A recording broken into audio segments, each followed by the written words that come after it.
Desert X is a project that's really about creating art in the desert. We invite artists here, they look at the landscape, and the landscape in the largest sense, not just what you see, but the ecological, the political, the historical landscape, and out of that they create works that have really been born of the desert.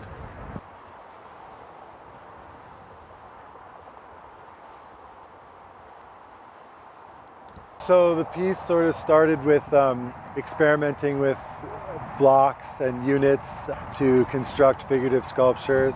Well, the containers are sourced from around the world.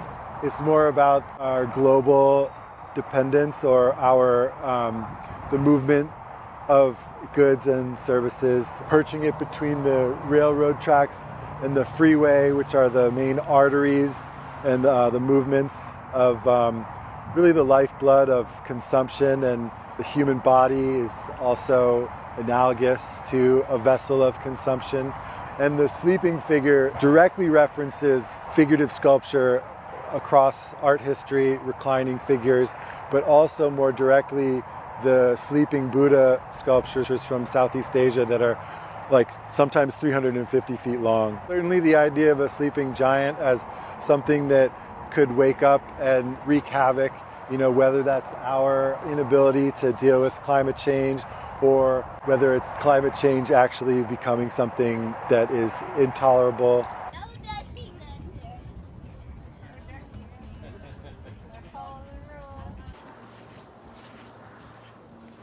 Number 1225, Chain Link, is a work that is very much inspired by the time I spent in Palm Springs. I was seeing a lot of fencing and barriers. I saw it kind of throughout the day where it was changing in the light, and sometime it would be quite prominent, sometime it would disappear, sometime it would be really kind of ephemeral and quite beautiful. I also really like the idea that it's a material that has a lot of negative connotation, but at the same time it also has some positive. It's about barriers, it's about creating walls, separation, but on the other hand, as you walk through the work, you feel that intensity, you feel slightly claustrophobic, but then it kind of opens up and it becomes quite transparent. And so you think about barriers, you think about how, I have 2 children, I think about how I can protect them. I don't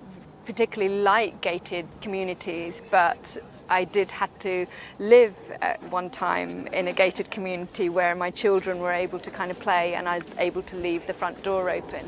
It's amazing. I love the space, I love the light, I love the landscape. So it's really interesting to have a work that is going to be open to the public, it's going to be open to the environment, and it's going to be changing throughout the day and throughout the next few months.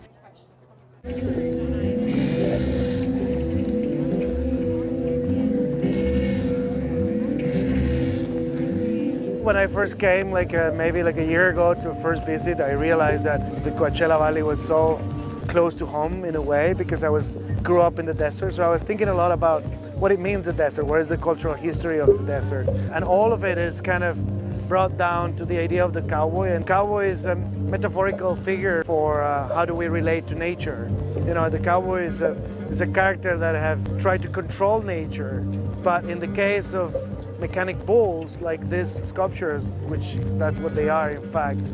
They're sculptures that look like they're searching for something from the sky, but in fact they are mechanic bulls. The movement of these plates are coming from the movements of the mechanic bull. The mechanic bull, the way we relate to it is very interesting because it's a game where a person who tries to control nature goes on it, but they already know that they will fail. And I'm really interested in that. I'm really interested in us as society thinking about that.